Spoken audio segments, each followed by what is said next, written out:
Is the Shure SM57 really the best microphone for recording electric guitars?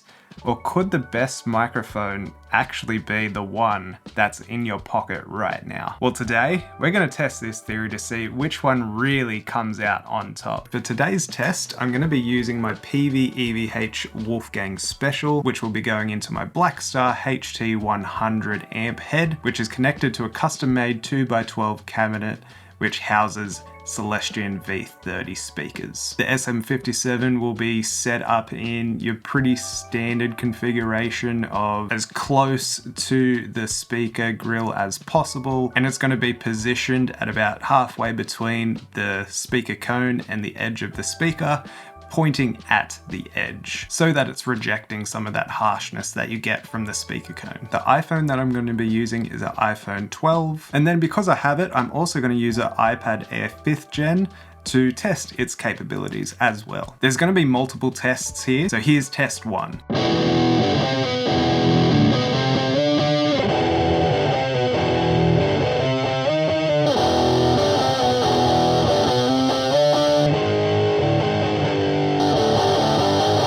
For test 2, I just switched the orientation of the iPhone and the iPad, just flipping them both 180 degrees.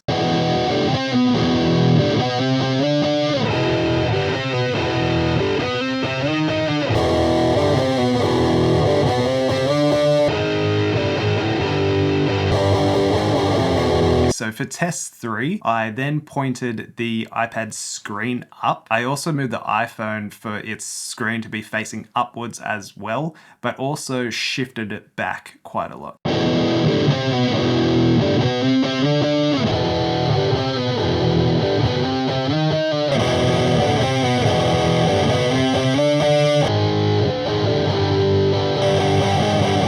And then as for test 4, this one I only changed the position of the iPhone, moving it into a position where it's much more similar to the placement of the SM57.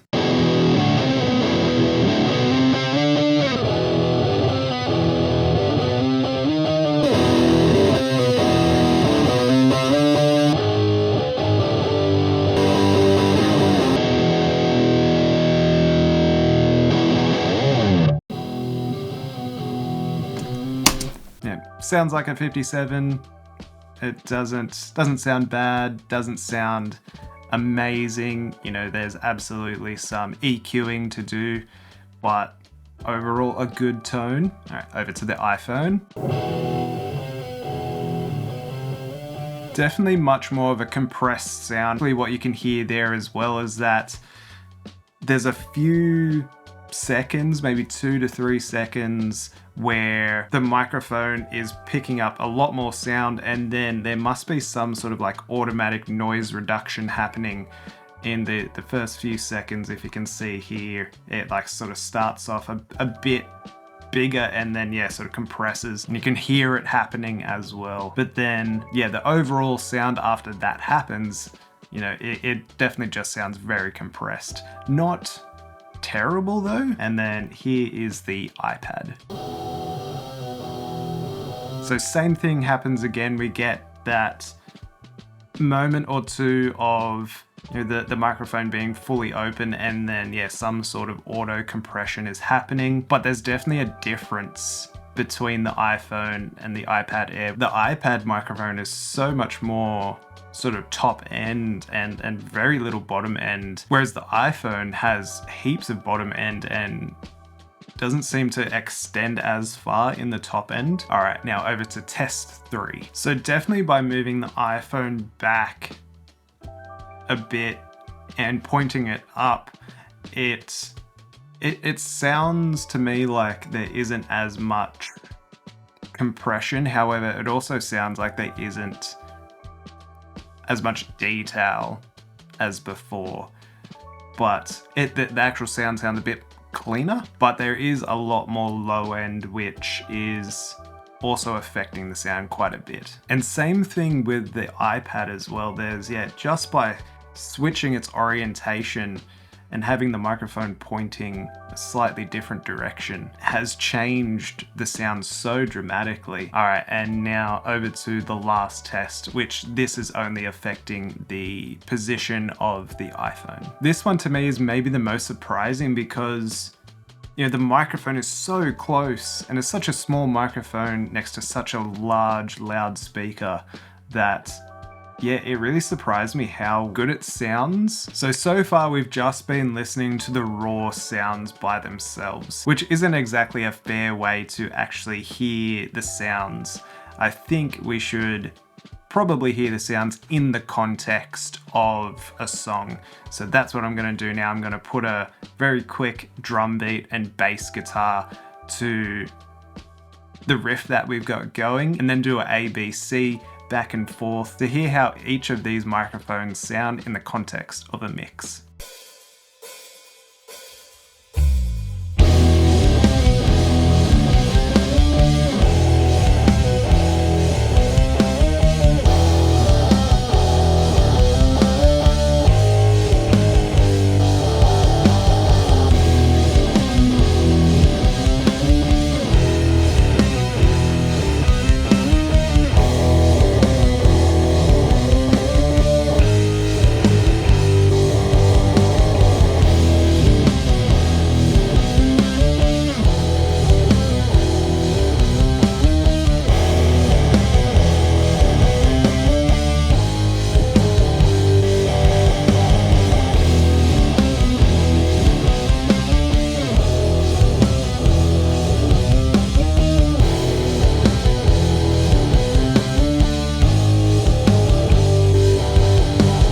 So I think somewhat surprisingly, in the mix, they all work in their own funny little way.